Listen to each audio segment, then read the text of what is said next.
Hey everyone, it's Derrick here with another video, and today we're talking about the DJI Osmo Mobile 3, and had this for about a week and was testing it out just to see what it was like and if this is going to be useful to any of you out there. So just to begin with some of the specs here, we're just going to call it the OM3. So the OM3 weighs 405 grams and has a 2450 milliamp hour battery. So this is supposed to give you an operating time of around 15 hours. Your mileage may vary, but they give this rated number off of probably perfect conditions. So if it's cold out, if it's hot out, you may have some issues with overheating. I didn't have any of those particular issues, but you may have those. So it uses Bluetooth 5.0, so it connects to your mobile phone with the app. So you can use it to active track people, you can use it to use panoramas and what have you. So the best experience that I had using it was while using the app. When I was using it with the default iPhone, the iPhone that I was using, and the results weren't that great. So I was trying to go back and forth and see what the stabilization would look like, and just looking at some of the footage back, it's not the greatest. I tried this walking around, I tried it running,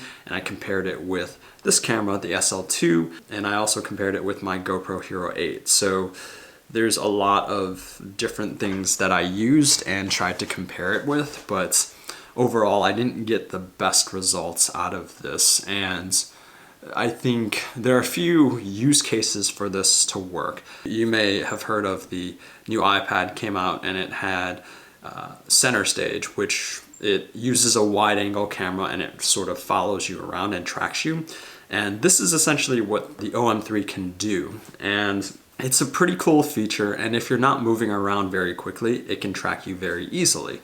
So for example, if I was moving around here and wanted to make this look a little bit more interesting and a little bit more cinematic, then you can do that type of thing. But again, you're using, and this is only, like, you can only use this with a cell phone camera, so you can't really just put anything else like a DSLR or a full frame camera or anything like that in there. Brings you to be a bit limited, so the price point really reflects that. So this retails for roughly $100. So yeah, if you're comparing this to, for example, the DJI RSC2 or the RS2 or the Ronin SC, you're looking at $500, $850, and $270. So does it make sense to get a Ronin SC instead of one of these? I would say it's a little bit tough, and if you're looking at the newest version of this, and this retails for $160. So honestly, if you're paying this much, I almost think you should go with something that doesn't necessarily allows you upgradability. So if you're using cell phone cameras, well, cell phone cameras are great, but they're not the greatest, especially when you talk about video. So I haven't taken a look at the newest version, so the OM5 I haven't taken a look at, and I've heard that is much better, but just looking at this OM3, it's not the greatest, and I would say you should probably pass on this one. So if you can get one very, very cheap and it works for your use case, if you're doing like lectures or I don't know, TikToks or something like that, that's probably your best use case. But when I was using this, stabilization was not the greatest, and I would definitely not recommend it for stabilization. If you're trying to use this thing for stabilization, honestly, just get a GoPro, because the GoPro has better stabilization, and it's a camera in itself, so you can probably buy a GoPro Hero 8 for roughly that amount right now. So yeah, I would just say it's not a great use case, and you still get the same things that you would get out of your phone that you're using. So the audio isn't that great off of phones recording wise. You'd probably have to get an external mic, and then it's not the greatest to balance it, and then you have to find an adapter and what have you. So you might as well get something that's a little bit better, and honestly, I just don't think it's worth the money.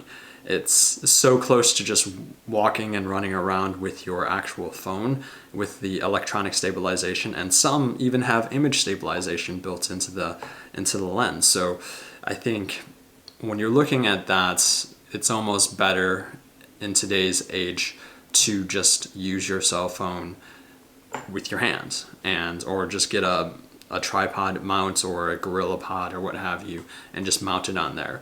The footage that we're looking at and different things like that, it's good for, like I mentioned, like if you're doing a TikTok or something and you're trying to track your face, and then also if you are doing something like taking a panorama photo or taking one of these photos that stitch together. I think it does that really well, but everything else, it's kind of just meh.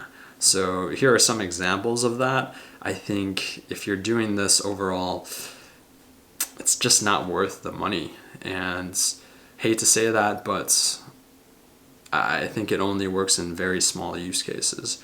But regardless, that's the review of the OM3. Let me know your thoughts in the comments below, and I will see you in the next video. Thank you for watching.